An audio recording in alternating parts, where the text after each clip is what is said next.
ते पहिल्याच दिवशी 70,000 कोटींचे सामंजस्य करार करण्यात आले। त्यावेळी मुख्यमंत्री एकनाथ शिंदे आणि उद्योगमंत्री उदय सामंत उपस्थित होते। शिंदेंच्या शिवसेनेत प्रवेश केलेले जे माजी मंत्री आहेत त्या सगळ्यांच्या संदर्भात ही एक महत्त्वाची बातमी आहे, कारण मंत्री मिलिंद देवरा आता दाओस दौऱ्यावर आहेत आणि त्यांनी या दौऱ्यादरम्यान केंद्रीय मंत्री हरदीप सिंह पुरी यांची भेट घेतली अशी माहिती एक्स पोस्टद्वारे दिलेली आहे।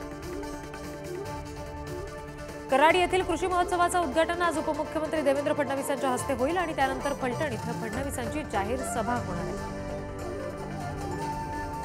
ठाकरेंच्या शिवसेनेची आजपासून 19 जानेवारीपर्यंत विदर्भात स्त्री संवाद यात्रा निघणार आहे। रामटेक पासून सुरू होणाऱ्या या संवाद यात्रेत रश्मी ठाकरे स्वतः उपस्थित राहू शकतात। विधान परिषदेचे विरोधी पक्षनेते अंबादास दानवे आज बुलढाणा दौऱ्यावर आहेत। यावेळी ते बुलढाणा कृषी उत्पन्न बाजार समितीच्या सभागृहामध्ये जनता दरबार घेणार आहेत। स्वाभिमानी शेतकरी संघटनेचे अध्यक्ष राजू शेट्टी आज परभणी दौऱ्यावर जाणार आहेत। यावेळी ते परभणीतील ऊस उत्पादक शेतकऱ्यांसोबत रास्ता रोको आंदोलन करतील असं समजतं। भाजप प्रदेशाध्यक्ष चंद्रशेखर बावनकुळे आणि मंत्री चंद्रकांत पाटील आज सोलापूर जिल्हा दौऱ्यावर आहेत। पंतप्रधान मोदी यांच्या दौऱ्याच्या पार्श्वभूमीवर भाजपच्या पदाधिकाऱ्यांशी ते संवाद साधणार आहेत। प्रकाश आंबेडकर यांनी राहुल गांधी यांचं आमंत्रण अटी शर्ती ठेवून स्वीकारलंय। राहुल गांधींनी आंबेडकरांना भारत जोडो न्याययात्रेमध्ये सहभागी होण्याचं आमंत्रण दिलं होतं आणि आंबेडकरांनी ते स्वीकारलं। मावळ लोकसभा मतदारसंघामध्ये ठाकरेंच्या शिवसेनेचा खासदार निवडून येणार असं वक्तव्य ठाकरेंच्या सेनेचे आमदार सचिन अहिर यांनी केलंय। उद्धव ठाकरेंनी पत्रकार परिषद घेतली आणि निवडणूक आयोगावर निशाणा साधला। निवडणूक आयोगावर केस दाखल केली पाहिजे। आम्ही पुरवलेले लाखो रुपयांच्या कागदपत्रांचं काय केलं, त्याचे पैसे आम्हाला परत द्यावे, हा मोठा घोटाळा आहे असा थेट आरोप ठाकरेंनी केलाय। कोर्टाने सांगितल्याप्रमाणे मूळ राजकीय पक्ष ठरवला, राजकीय पक्षाची घटना बघूनच निर्णय दिला। 1999 ची घटना आयोगाने माझ्याकडे पाठवली असं स्पष्टीकरण राहुल नार्वेकर यांनी दिलं। मी सत्तेच्या मागे नाही, त्यामुळे राजीनामा दिला। ही लढाई शिवसेनेची नाही तर जनतेची लढाई आहे। आमचा पात्र अपात्र निर्णय जनता घेईल असं उद्धव ठाकरे यांनी म्हटलंय। 2013च्या पक्ष घटनेमध्ये दुरुस्तीचा उल्लेख नाही तर 2013 साली आयोगाला कॉपी दिल्याचे कुठलेही पुरावे नाहीत असं राहुल नार्वेकर यांनी म्हटलंय। सुप्रीम कोर्टाकडून आता शेवटची आशा असल्याचं ठाकरेंनी म्हटलंय। सरकार कोणाचंही असलं तरी सत्ता ही सामान्य जनतेचीच असली पाहिजे असं उद्धव ठाकरे यांनी म्हटलंय। आयोगाला दिलेल्या पत्रामध्ये कुठेही संविधानाचा उल्लेख नाही। अनिल परब कधीही त्या पत्रात काय लिहिलंय हे वाचून दाखवत नसल्याचं नार्वेकरांनी नमूद केलंय। उद्धव ठाकरे यांच्या बोलण्याला आम्ही जास्त महत्त्व देत नाही, त्यामुळे उद्धव ठाकरेंच्या एकनाथ शिंदेंवर केलेल्या टीकेनंतर कुणाची काय लायकी हे जनता ठरवणार अशी खरमरीत टीका पालकमंत्री गुलाबराव पाटील यांनी केली आहे। न्याय व्यवस्थेवर प्रश्नचिन्ह उपस्थित करणं हे अभिप्रेत नाही असं म्हणत सार्वजनिक बांधकाम मंत्री दादा भुसे यांनी उद्धव ठाकरेंवर निशाणा साधला। राष्ट्रवादी काँग्रेस आमदार अपात्रतेची विधानसभा अध्यक्षांसमोरची आजची सुनावणी संपली। पुढील सुनावणी 18 जानेवारीला होणार आहे। राष्ट्रवादी अजित पवार गटाच्या महिला आघाडीच्या वतीने उद्या राज्यस्तरीय मेळाव्याचं आयोजन करण्यात आलंय। माटुंग्याच्या षण्मुखानंद सभागृहात आयोजित मेळाव्यात अजित पवार, सुनील तटकरे सुद्धा मार्गदर्शन करणार आहेत। एकनाथ खडसे यांनी गिरीश महाजनांविरोधात 1 रुपयाचा अब्रू नुकसानीचा दावा दाखल केलेला आहे। बदनामी करत वक्तव्य केल्याचा आरोप करत जळगाव जिल्हा न्यायालयामध्ये हा दावा दाखल करण्यात आलाय। कोल्हापूर लोकसभा मतदारसंघाच्या जागांबाबत लवकर निर्णय घ्यावा अशी मागणी राष्ट्रवादीचे अध्यक्ष शरद पवार यांच्याकडे कार्यकर्त्यांनी केली। शिवसंग्राम संघटना आगामी लोकसभेच्या 3 जागा लढवणार असल्याची माहिती प्रदेशाध्यक्ष तानाजी शिंदे यांनी दिली आहे। आगामी विधानसभा निवडणुकीसाठी साधारणपणे 12 जागा आम्ही लढवू असंही त्यांनी म्हटलंय। हिंगोली आणि बुलढाणा लोकसभा मतदारसंघांच्या जागा संभाजी ब्रिगेडला देण्यात याव्यात अशी मागणी पुरुषोत्तम खेडेकरांनी केली आहे। संभाजी ब्रिगेडची ठाकरेंच्या शिवसेनेसोबत राजकीय युती आहे। आगामी लोकसभा निवडणुकीच्या पार्श्वभूमीवर प्रत्येक विभागाने सज्ज राहावं असं आवाहन कोल्हापूरचे जिल्हाधिकारी राहुल रेखावार यांनी केलंय। निवडणूक नोडल अधिकाऱ्यांना त्यांनी त्याचे आदेश दिले। पुणे जिल्ह्यामध्ये आतापर्यंत 30 लाखाहून अधिक नोंदी सापडलेल्या आहेत आणि पडताळणीमध्ये 67 पूर्वीच्या या जवळपास 3.25 लाख नोंदी आढळलेल्या आहेत आणि या कुणबी नोंदींची आता या ठिकाणी दखल घेतली गेली आहे. मराठा आरक्षणाच्या मागणीसाठी मनोज जरांगे पाटील यांनी मुंबईमध्ये आंदोलन करणार असल्याचं स्पष्ट केलंय आणि या आंदोलनामधून नाशिकमधून 2 लाख मराठा बांधव मुंबईमध्ये धडकणार आहेत अशी माहिती कळते. मराठा आरक्षणाच्या मागणीसाठी राज्यभरातील मराठा बांधव 20 जानेवारीपासून पदयात्रा काढणार आहेत. दरम्यान मनोज जरांगे पाटील यांचा लोणावळ्यामध्ये 24 जानेवारीला मुक्काम राहणार आहे अशी माहिती दिली गेली आहे. राज्य सरकार आणि मनोज जरांगे पाटील यांनी एकत्र बसून आरक्षणाचा विषय मार्गी लावावा. तारखा देऊन हा विषय सुटत नसल्याचं वक्तव्य संभाजी ब्रिगेडचे संस्थापक पुरुषोत्तम खेडेकर यांनी केलं. दक्षिण मुंबईमध्ये आज उद्या पाणी पुरवठा ठप्प असणार आहे. चर्चगेट पासून मस्जिद बंदर आणि भायखळ्यामध्ये पाणी पुरवठा बंद असेल. उद्या सकाळी 10 नंतर पाणी पुरवठा सुरळीत होईल अशी माहिती कळते. मुंबई पुणे एक्सप्रेसवेवर गुरुवारी सकाळी 11 ते संध्याकाळी 5 वाजेपर्यंत ब्लॉक घेतला जाणार आहे. पनवेल कर्जत या दुहेरी मार्गावर उपनगरीय रेल्वे कॉरिडॉरच्या कामासाठी ब्लॉक घेतला जाईल. अटल सेतू सुरू झाल्यापासून अवैधरित्या वाहनं उभी करून वाहतुकीसाठी अडथळा निर्माण करणाऱ्यांवर कारवाई केली जाते. गेल्या 4 दिवसात 390 वाहन चालकांवर कारवाई करत त्यांच्याकडून 3.5 लाखांचा दंड वसूल करण्यात आला. मुंबईमध्ये दरवर्षी नालेसफाईसाठी करोडो रुपये खर्च केले जातात. यंदा नालेसफाईसाठी 254 कोटी रुपये खर्च झाले. यासाठी निविदा प्रक्रिया राबवली जाणार आहे आणि फेब्रुवारीमध्ये कामांना सुरुवात होणार आहे. मुंबई शहरातील नवानगर डॉकयार्ड रोड भागातील जुनी जलवाहिनी बंद करून सदर ठिकाणी नवीन जलवाहिनी बसवली जाईल. त्यामुळे 2 दिवस मुंबईतील काही भागामध्ये कमी दाबाने पाणी पुरवठा होणार आहे अशी माहिती कळते.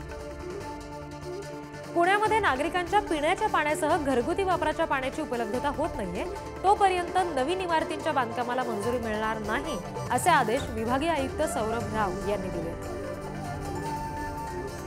मुंबईच्या भांडूप परिसरातील सावित्रीबाई फुले प्रसूतीगृहाच्या दुरुस्तीचे काम हाती घेतलं गेलंय.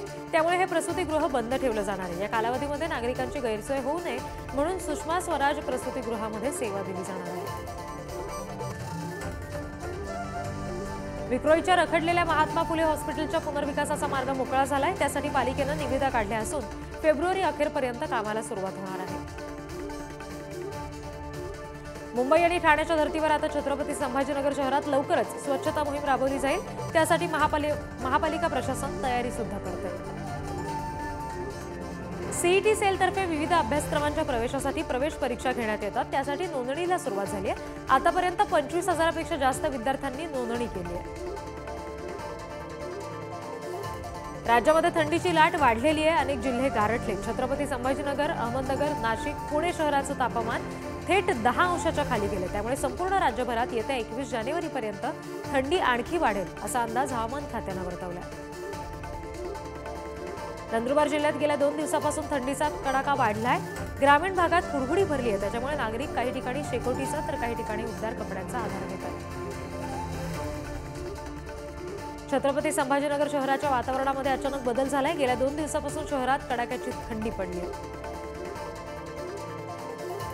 बारामतीमध्ये आज कृषिक 2024 या कृषी प्रदर्शनाचं उद्घाटन होणार आहे. शरद पवार यांच्या हस्ते कृषी प्रदर्शनाचं उद्घाटन केलं जाईल. दरम्यान 18 ते 22 जानेवारी दरम्यान हे प्रदर्शन शेतकऱ्यांसाठी खुलं असणार आहे.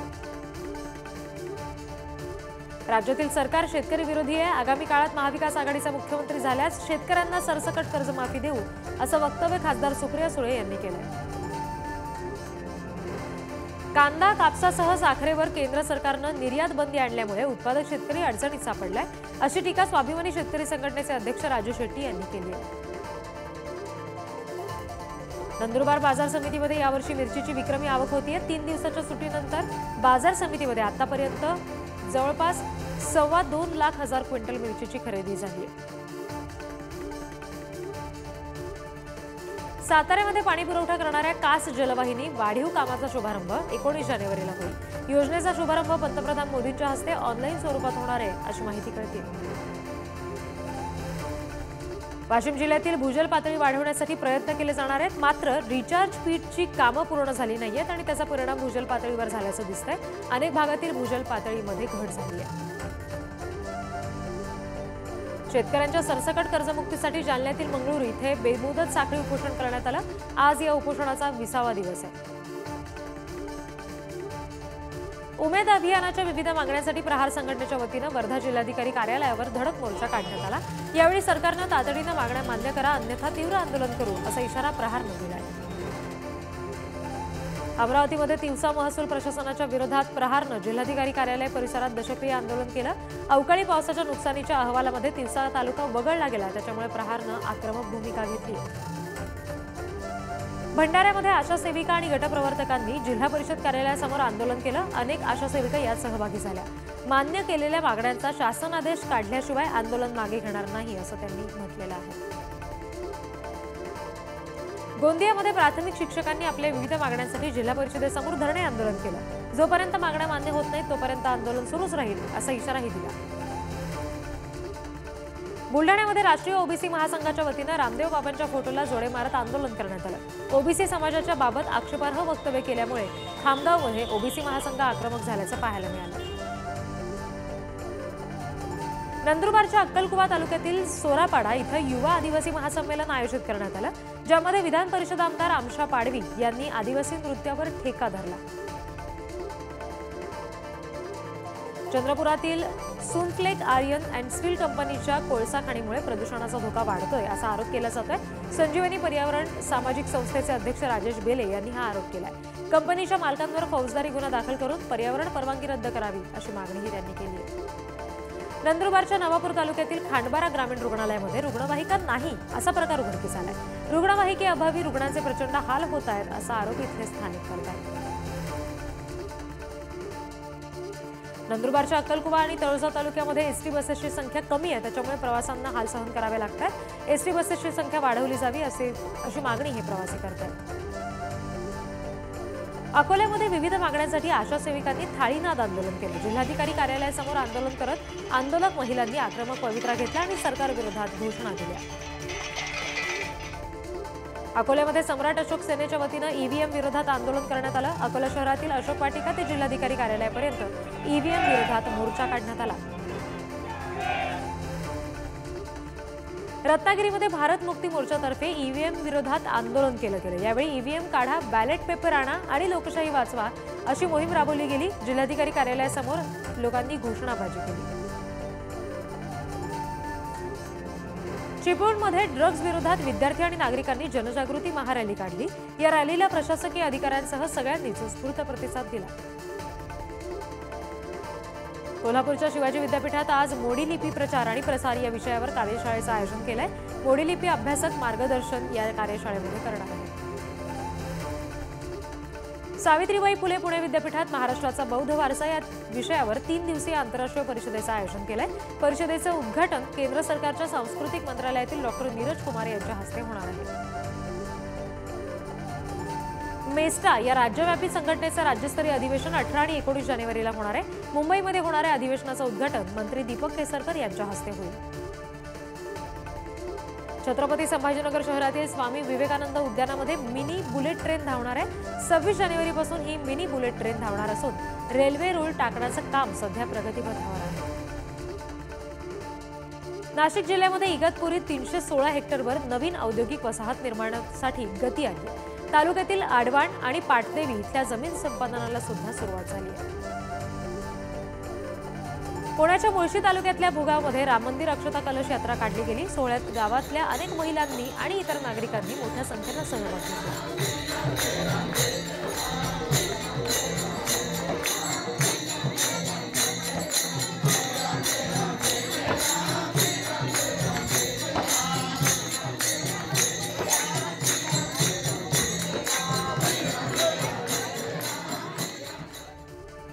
कल्याणच्या अटाळी गावामध्ये बैलांच्या झुंजीचं आयोजन करण्यात आलं होतं, ज्याच्यामध्ये किंग आणि भावड्या हे 2 बैल जखमी झाले।